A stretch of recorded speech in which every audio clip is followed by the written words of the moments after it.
kati. Raja. Iti na ball han. Mga kapol lo. Oh, yeah. Go dyan ipise ha. Okay, ipise ham ga kino. Go. Come on.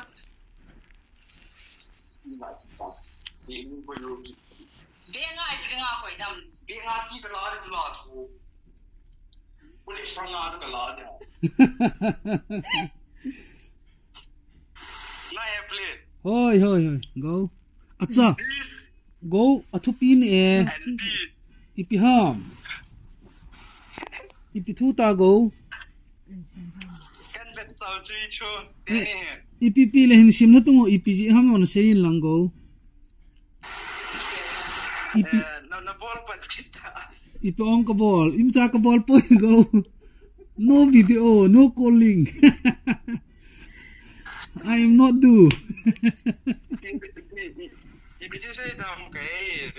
Say tungo. Ipi ana mo ham ti ho na. Exam cha turn po na pass ya le chu AP cha. Oh, ai le na pass sheet na chu EPGA kati dan chu first ni ha second ni ha topper ho na mu ham kati. School ading ana. Top 2 ho api ho wa. Ascension na ka ho. Oh, nang top 2 na. Asin koi nai lang hin simte ga koi ti ga sim nge. Hin koi nai tang. Aki ji chuna chun go how hang sing class to earth commerce yung kili na tela de ma ka tha bi yo ngai tang so chen mo sei do ji to go 78% in HSSLC 2025 Savio Higher Secondary School na. Congratulations go ke papinu me na top 2. Wow. Top 2. Kasapan top 2 man. Ai le chichu football team ho na bang jing trophy dan na mu. Achu ti le khatpa chula. Indir sa tang khat dong chu. Meghalaya Chief Minister Palim kamu Aki mu thei he go paten. Meghalaya Chief Minister pa ni pi he che. Asunga chu ipi yong ki mu thei lo pi ki ji e yong. Phone ham tu ham. Tablet. Acha. Ama na pi ham. Phone chong ai tu lo chula. Ai le phone chong ai tu lo pi chula go. Na. Ha? Iran man ha. 2GB RAM go he. Yong. Oh, hiong le. 2GB RAM go he. Iham. Man phone bu go che. Ki pa na jala na pi u hi jong le ki pam chula na go. As Chief Minister pa ham. Meghalaya Chief Minister pa na pi u ham. Lam pa jo Meghalaya Chief Minister pa. Acha ki pa me na go. Na ball hai aji no men. Ki pam che ji ni hen. Nalim hin mu sa tai ti. Ya ka tin na mel ki mu te he go. Na mel long so tongo. Na mel grandfather da moham. BP ka ga vetwana. A BP chu 200 by 100 bo chu tamlo pi chu. Normal na. Go nang atopar pen na mel ki mu to lo chu hinvet sa hoila num taong as si chu hilo di chu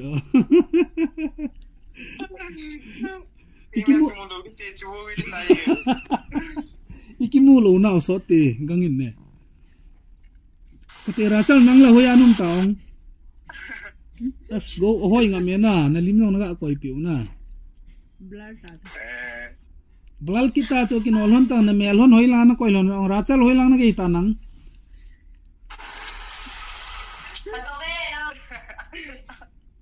ke ki mar ki doi beta atopar top 2 mu payong alim so ngam to lo iti tam kelo im cha ka bol hi ve video ang kanam hi ve go kimulo na so ta ai chula ipi kanam di na akhut chi nanu khut jong chi nanu khut jong ke khut jong chu takhat che normal ai ke ho bo chi ila ke ngoi la yang kana na sil le ai la ila mi khat via ni example sit na ibol yong na pu lel be se na ki bol num talo ya cha tu chunga hi ki mo bol lo ta cho go Meghalaya ti di cho na go no hom na hi Meghalaya school means bitai Savio Higher Secondary na Savio Secondary achu class 2L ading top 2 na anna sama monge kachapa mama he bol he noi puta la no no mu hai mo anna sama mo ta sa tui nei wa he ti ki ni mai ki bol na ka te go ai le as natin na ile no ay atuma hungdo dia ta chu ai le go chi hi ki pa pi ki lo thei lo chala na ai le ni lat ting asani ani di yong hinsian kit ngai ta na go lambai ke ki pa na ya la chu top 2 na mu a trophy yong na pi a teng le phone khat jang alien ho na tablet rong na mu ji chun ka ki pau na in sumi te na he pu tu ke holo chona chai thei lon lo di ya ole ba he pu hula ma kilama ham he pu lang hon to be ta na ke pi the che pu yong na ki pa di ya na ipp le na lim hin mu sa tu hoila na koi ham go ka te afona ki sel ki te za cha ten da ha dạ cho tên dạ cho tên là phone cho hay mobile cho nó phone nó gọi là tổng cái gì nè đâu Rajar juga ki kap satang tu chunga Savio Higher Secondary School khom hon tang Rajar zo chapang melta chula go nang ina tita asam ki bolu lai e choi Higher Secondary School top 2 pa chu he ha kasam che na dio sumnan tha de kan thodi chu izar za jong only 70 oh kho lo na how hel kana ka ji tere ta de yong how hel kana ong ai chuna go ep na chep mu hi yong le chuna aphabi khat kun chep tang chlai apang o chep mun lang chi sai so ka chep chom lang hi chi inchini ni ho ko ki hoile chun na sam na la ga tung to la chun le kha them ho ni na chiwang chu Tiari nam style hi chiwang chu top 2 mo dinga kilo to lo chu smart the na kitanin lang mi lung se the ya ding ta na sampi chu khat ni na mu da mai the na go ole kasi khil kit dai kasi khil ji ha ken tu kasi le na samsa wale kyong ka te som nom ta chi ache chom ni dong kan pi ding ken kan pi jo she khu apha chum ding en ya na sam na che chom na se chom le discipline khat na ta sa ading ang discipline khat hin tin teng le mi lung se the hin tin le kha them no nung hi ding na mi vet na policy le kha them no ni hi chu go Higher Secondary ading chu somni ading chu top 2 gan mu chu mo thu lo pi chu na go na sa mong bo si mem ya chu mi chu la suruk khan na bang ni go ipi khat nan sei ham go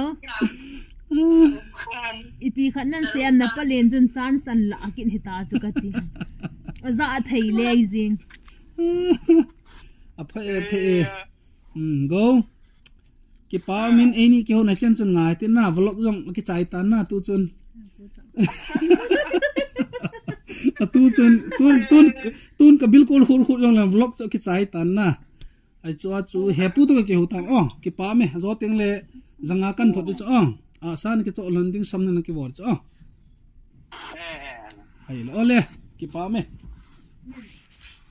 gai chen chun ki chai ta ka ki ho lon ka chapa chun go ho hang sing khu mo chu zo pi village ma he tu chunga Meghalaya Savio Higher Secondary School chu class 2 na top 2 amuhin trophy yang amuin tele Meghalaya Chief Minister panong tablet api he cho kan suhin patake chana na video he. Oh, okay, thank you.